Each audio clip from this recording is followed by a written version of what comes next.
Welcome back into the Lions 24/7 podcast. This is our post-game episode, and for the first time in 5 weeks, we're coming to you after a Nittany Lions victory, 31-14, the final score in College Park. Penn State scoring the final 17 of this matchup to pull away from a contest that was tied early on in the fourth quarter. Jahan Dotson, of course, dazzling performance, doing all the heavy lifting here.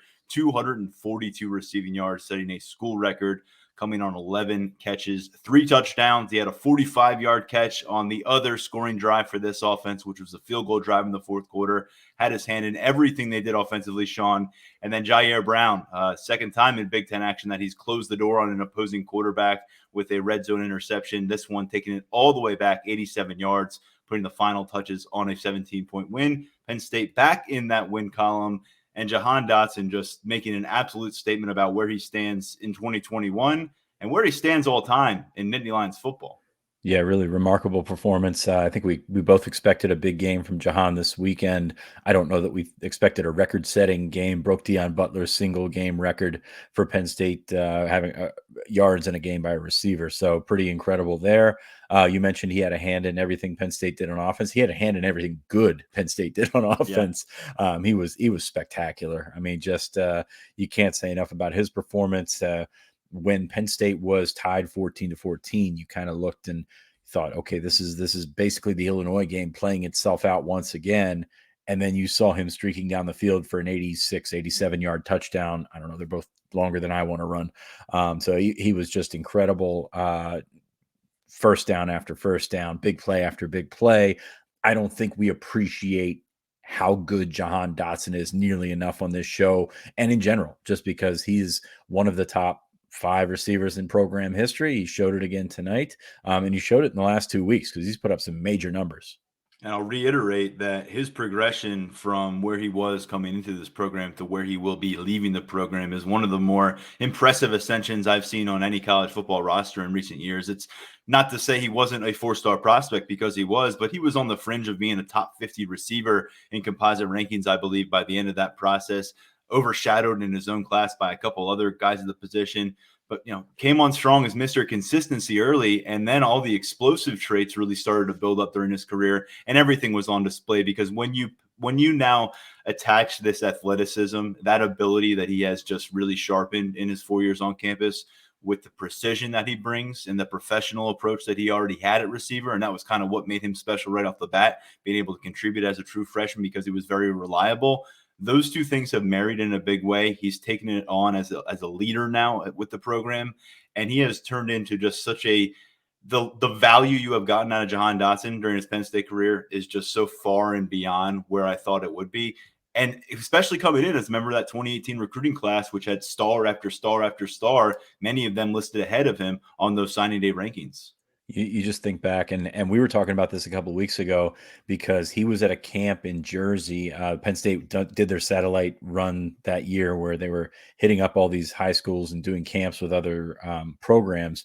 He was at the camp. Art Sikowski, who is now one of the Illinois quarterbacks who's still recovering from the injury from the Penn State game, was there. Alan Walters was there throwing to him. Jahan looked like a kid, just looked like a little kid, except when he went and ran routes and just ran circles around everybody else. So you think about the development that he's put in the last couple of years, and he's still a skinny receiver. He's still a guy that when he's going to be talked about as one of the top receivers in the draft, as he should be, they're going to come back on his frame. They're going to come back on all these slights and try and pick holes in his game.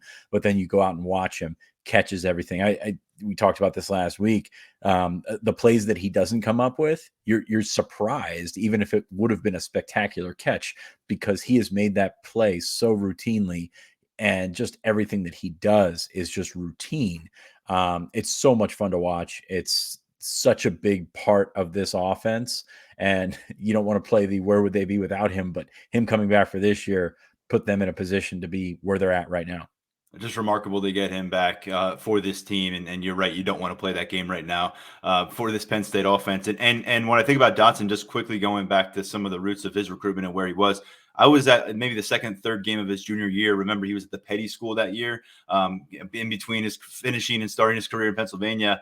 And I remember watching him play, but you're right, he didn't jump off the field out there like some elite athlete. You knew he had the Power 5 offers already. He was early on in his junior year. I think Penn State had already offered at that point.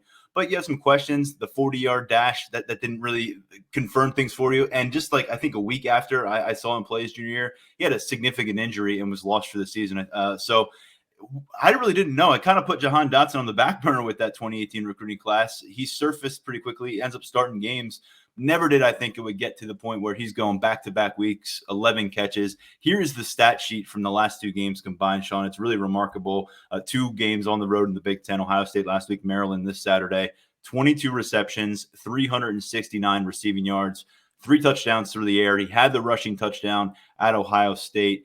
And you saw a lot of people making statements today. A lot of people who know what they're talking about saying, we really need to start calling this guy the best player or the best receiver in college football. Or if you're calling somebody else that, you need to put Jahan Dotson in the conversation.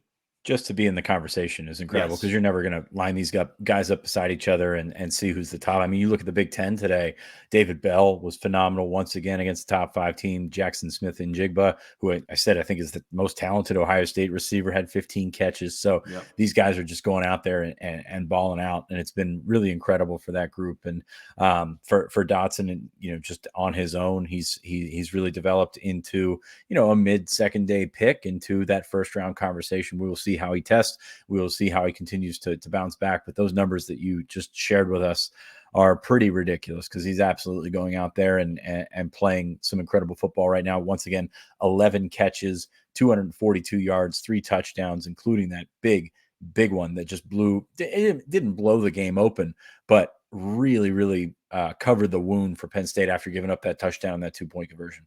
Yeah, Jahan Dotson, by the way, entered today as the Big Ten's receptions leader. He's now got 71 catches, 932 yards, and 9 touchdowns receiving here in 2021 through the first 9 games. And certainly going to be fun to watch how it stacks up for him into the draft next year. Because, by the way, that 4.33, 40-yard dash that is looming from last winter, if he comes close to confirming that on a bigger stage in front of NFL scouts, look out for his NFL draft stock. But going back to this passing game as a whole, clearly Sean Clifford leaning on Jahan Dotson in a big way. He goes over 350 yards through the air. A lot of explosive plays, but really the first explosive play through the air, before we talk about some of the others for Jahan Dotson, including the 86-yard touchdown that gave them the lead for good.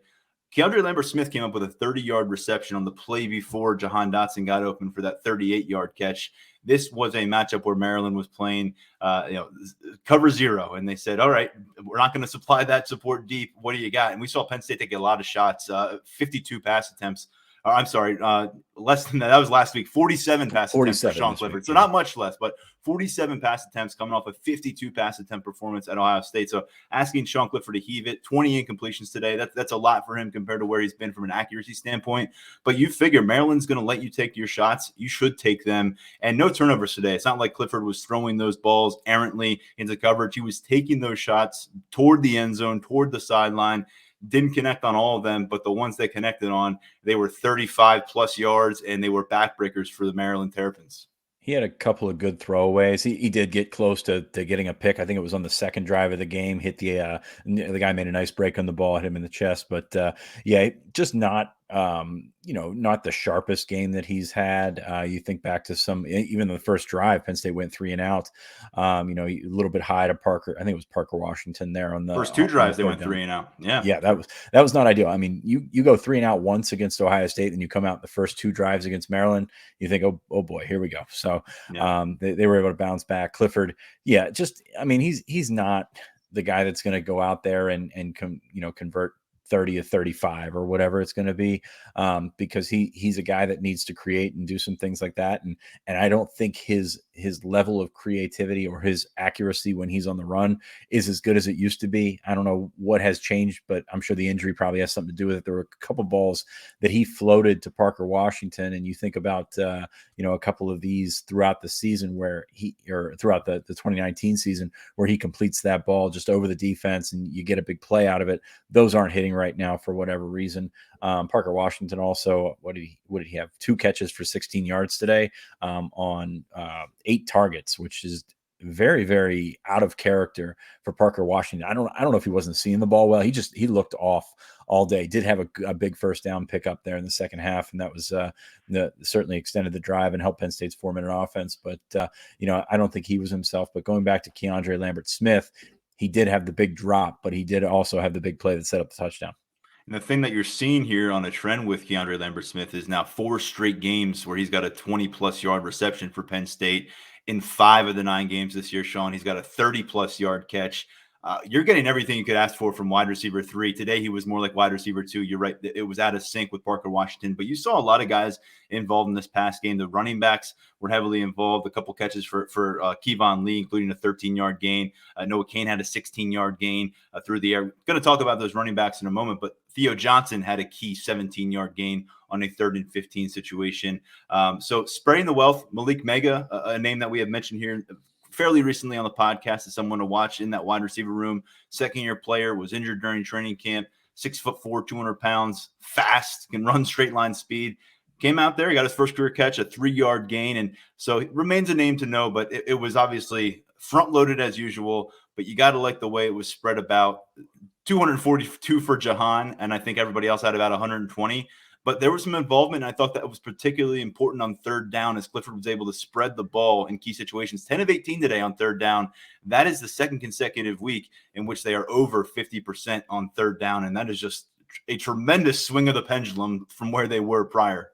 And it's pretty crazy when you consider their average distance to go was 8.2 yards there. So 4 for 4 on 3rd and shorts. Obviously, we can talk about the 4th and short that did not work, but the 3rd down conversions, very impressive the last couple of weeks. They've gotten where they need to be.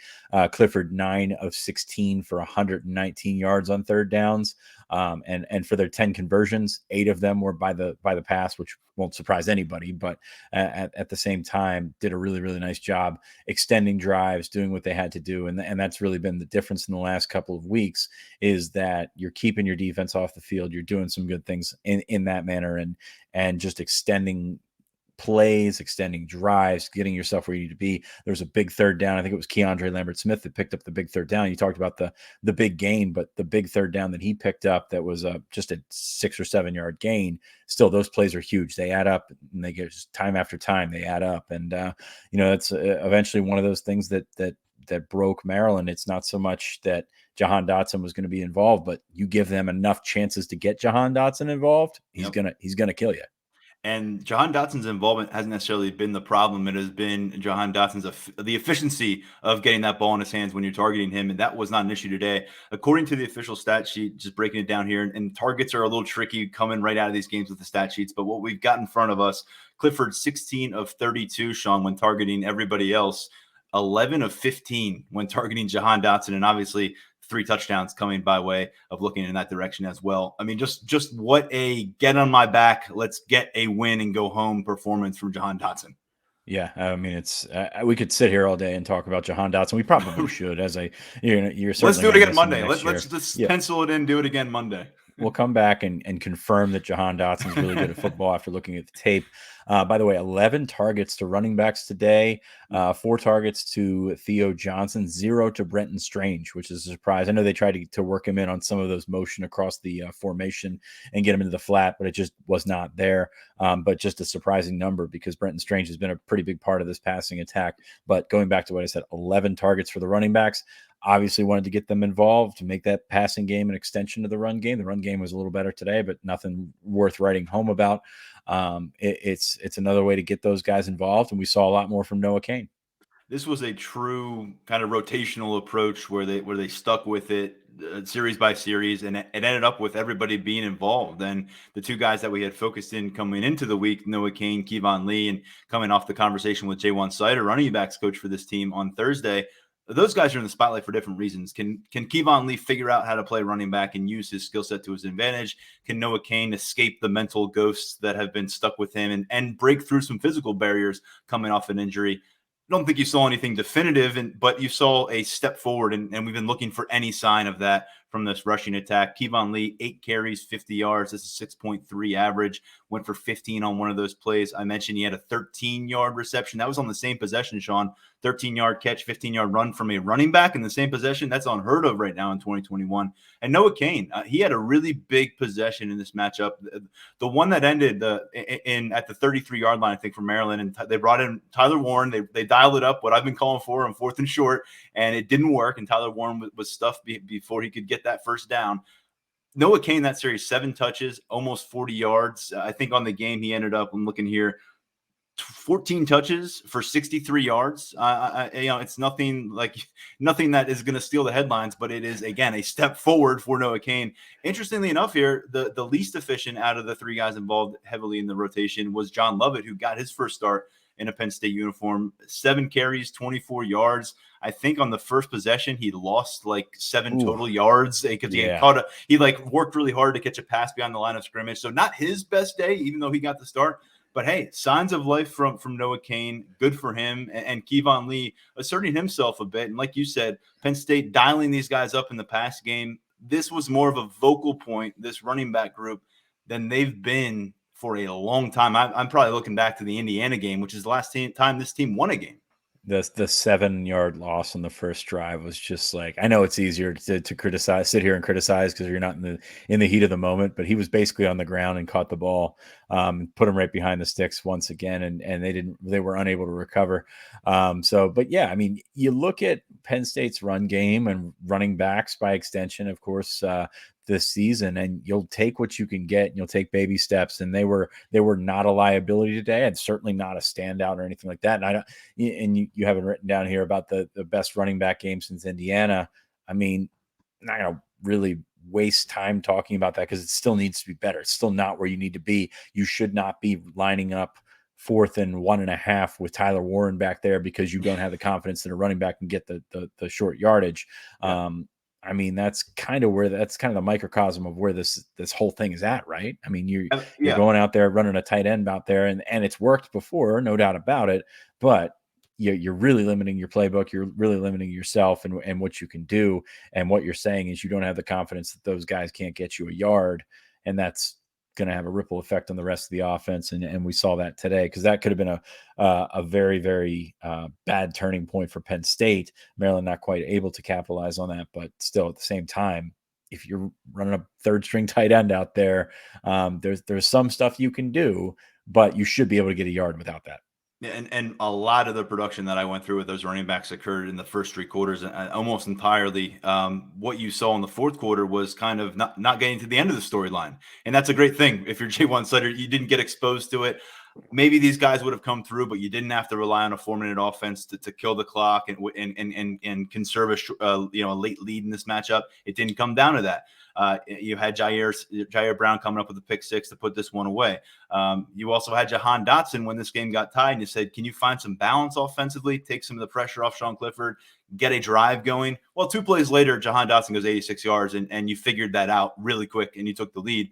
So it's like 3 quarters of positive momentum was generated, I think, overall, comparatively, relatively speaking, about the running back room. And then the 4th quarter, you can say they got bailed out by Jahan Dotson and Jair Brown, or you can say Penn State just played complimentary football. But it was not a finished storyline where it didn't really end up hinging in the running back success. And there have been times this year where they could come through in the 4th quarter, probably not talking about a loss, and it just didn't come down to that in this case. Yeah, I think that's fair. You still want more out of it. Penn State had 2 carries over 10 yards today. That's not what Penn State fans have been accustomed to over the years. But given where this rushing game has been, you'll take that. Kevon Lee had a big 11-yard carry there in the 4th quarter as you're trying to run your 4-minute offense with about 10 minutes left to go. And this Maryland defense, look back at recent games. It's not like this is not really the litmus test for if you're trying to take stock in the running back market for Penn State in the next 3 weeks. Yeah, no, I 100% agree with that. But they got it done. They did. This is our win is a win podcast, as we have grown to come to. I mean, just watching this game, I was sitting there and thinking, what kind of metaphor do you make up for a game like this? And of course, I went back to drinking as I often, not as I often do, but as I sometimes do. Like this game is kind of like the anti-hangover. So you go out at night, you have a good time, you feel really great, and then you wake up the next morning, you don't feel great. I mean, watching this team is for 4 quarters, you feel pretty bad, and then they can go out and make you feel better about yourself with a pick six and running away from it. You cover, which I didn't really see that one coming, but they did a really nice job with that. So you feel a little bit better, but you're still going to have a bit of a headache coming out of that. So I don't know if that's the right metaphor, but just to watch this game for three and a half, 3.25 quarters, Penn State's got some work to do to sort of right this ship. When you said you were trying to come up with a metaphor and you just went right to drinking, I figured you just said, skip the metaphor, I'm going to start drinking, which, it's an issue. 3.5 quarters. That really got the, it would have gotten the job done if I did that. Yeah. I'd imagine some of our listening audience adopted that approach during this matchup. And Sean, when we look over at the defense, it's another podcast here where we're not getting to the defense quickly enough, but we didn't think that Maryland would be able to run the ball. They didn't. They were held under 50 rushing yards in this matchup. We talked about it on the pregame show. It's going to come down to these two passing attacks. Maryland's shorthanded in that department. Dante Demas is a special player that they don't have. Jahan Dotson's a special player that they do have, and they have other weapons. That won the day, but I think defensively, the story is, again, red zone success. 2 of 5 where the Maryland Terrapins are producing points and trips to the red zone.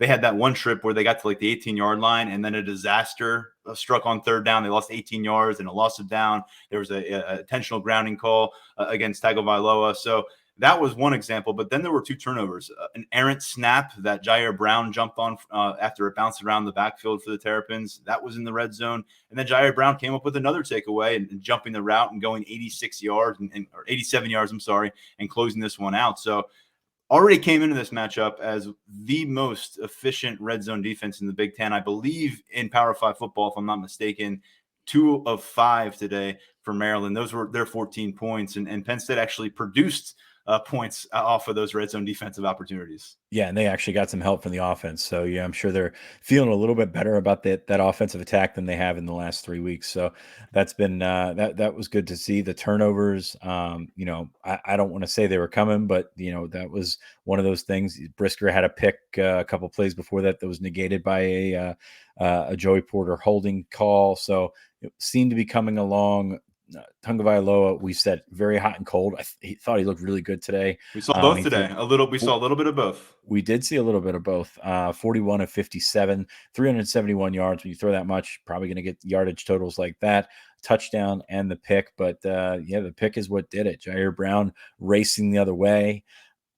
Haven't seen too many as smooth as that. I mean, he swooped right in and he was gone. I mean, when he caught that ball, he was gone. I mean, there was nobody that was going to touch him, and that makes you feel pretty good about that.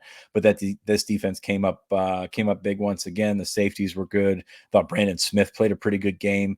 Would like to take another look at that, but I thought he played a good game. Arnold Ebiketie had a sack. They did not have Jesse Luketa. Jonathan Sutherland also didn't play, which meant Jalen Reed was pushed into action for his 4th game of the season. So a bunch of different guys stepping up. Derek Tangelo was involved as well. You thought the worst when he went down early in the game, but he was able to come back. So there's a bunch of guys that really stood out for Penn State's defense, and that's kind of been the story of the season. You said we took so long to get to them. We've kind of taken them for granted as the side that's going to carry things, and then we'll speak up on the offense and figure out try and decipher what's going on, what's great, what's bad, all that kind of stuff. So the offense kind of is going to share the space here. But the defense once again did what they did. They made some adjustments. There were a couple drives where Tagovailoa was just really, really good and really on, and Penn State was playing that zone, and he found the spots in the zone. But in the end, they made the plays they had to make. They got a little bit lucky with that snap that Brown was able to hop on as well. But sometimes that's what happens when you have a good defense. Yeah, Jair Brown, 4 interceptions this season. That's an impressive number at safety for Penn State. Over the years, I can't think of a total at this point of the season, specifically 4 interceptions is a big number for him. And the other takeaway today as well, Brandon Smith, who you mentioned, 2.5 tackles for loss each in the first half. I thought in terms of first halves, this was about as good as we've seen Brandon Smith coming out of the gates and playing in a matchup and standing out, looking like a difference maker. And Jaquan Brisker, I mean, you talked about that interception being wiped off the board, but another tackle for loss where he comes flying in, just seems to show up on the field where eliminating opportunities in space. And that the play of that tandem, Jaquan Brisker, Jair Brown, we've talked a lot about Jaquan Brisker, maybe what he's done for his draft stock, sticking around for an extra year with that eligibility. And I know we've talked about Jair Brown. Guys, we think he'll be back next year, but game by game, I wonder about this Lackawanna tandem if they might be both headed for professional football, because Jair Brown's come and he played and he's lived up to what we've heard in the preseason. Been fun watching this tandem play, and I think Penn State fans specifically can appreciate what that looks like, the communication, the cohesion at that safety position for these two starters. And I think he's probably better than we expected in the offseason. We talked about that. That really just all offseason long, could they find a safety to pair with Brisker? And obviously Brown's done a tremendous job to fill in. You mentioned the turnover numbers.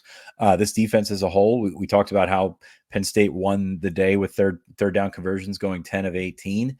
Maryland was 4 of 15, Yep. 27%, 3 of 10 for 26 yards.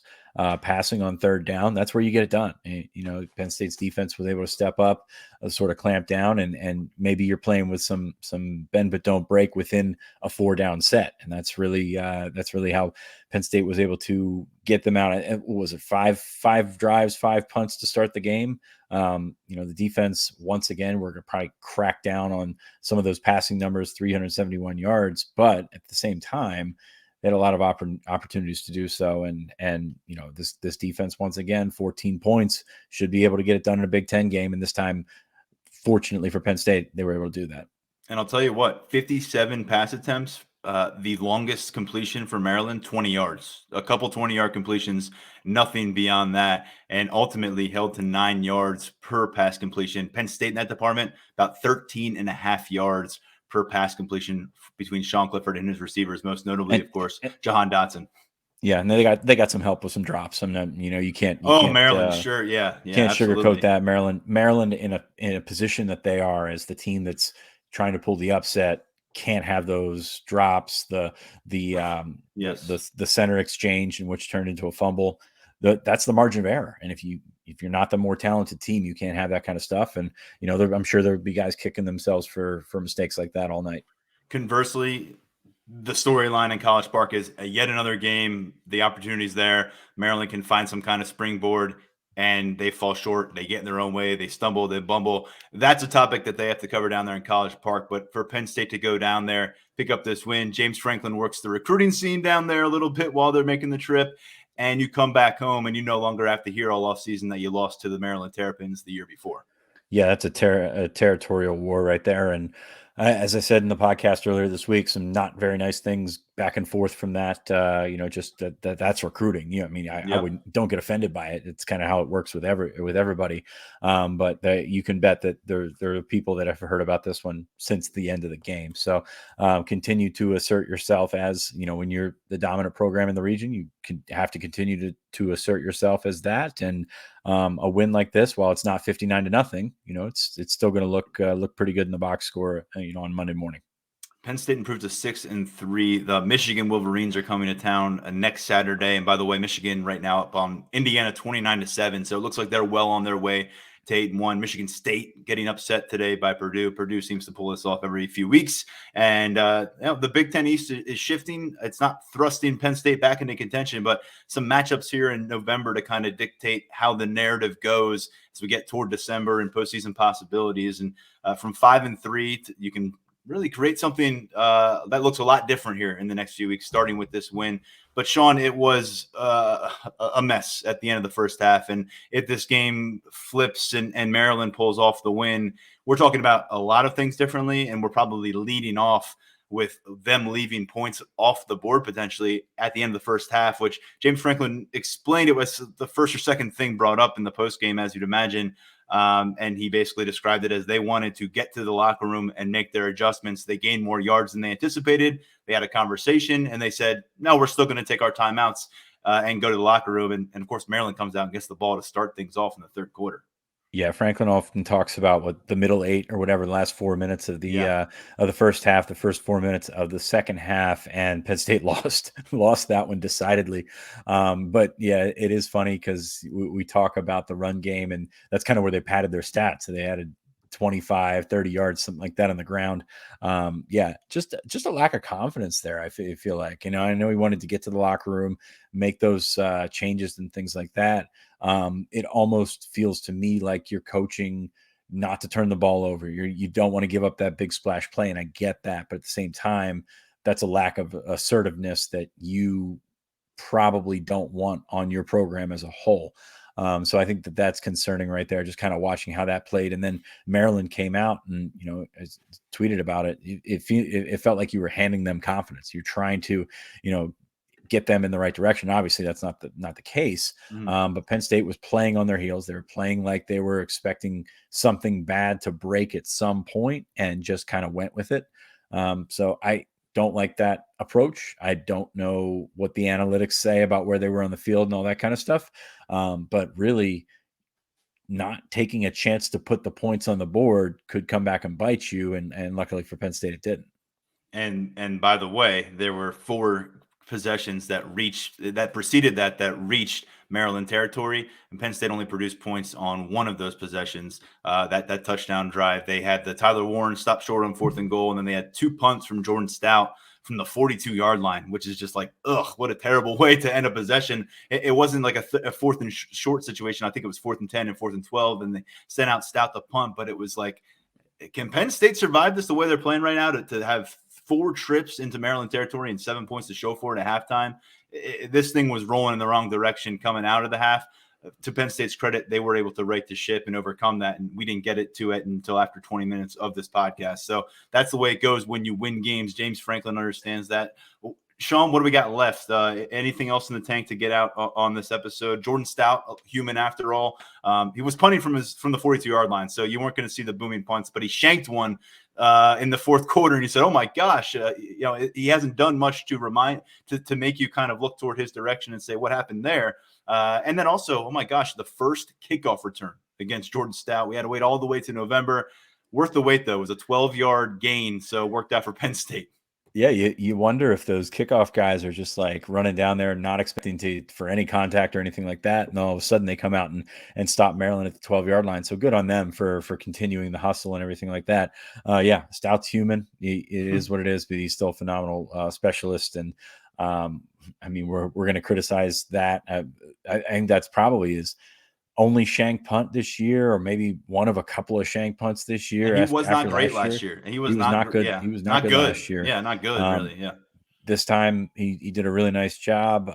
Penn State even got some hidden yardage in there with Hartlob taking the block in the back that he got flagged for the interference, but they pulled that one. It was a pretty obvious block in the back, but you'll have that. So so Jordan Stout, even in his bad games, continues to really do some good things.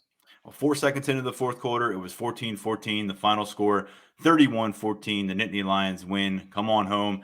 Play Michigan, who comes in again. I think looks like they're going to be a 1-loss squad. Another challenge for Penn State, but a chance for them, again, to change the narrative after a really rough October. This is a starting point for them here in November. Now 6-3 on the season. For our producer, Lance Glynn, and co-host Sean Fitz, we'll be back with you Monday. We'll take another look at this game, turn our attention back to the recruiting trail and to the next matchup against Michigan. I'm Tyler Donohue. We'll see you soon here on the Lions 24/7 podcast.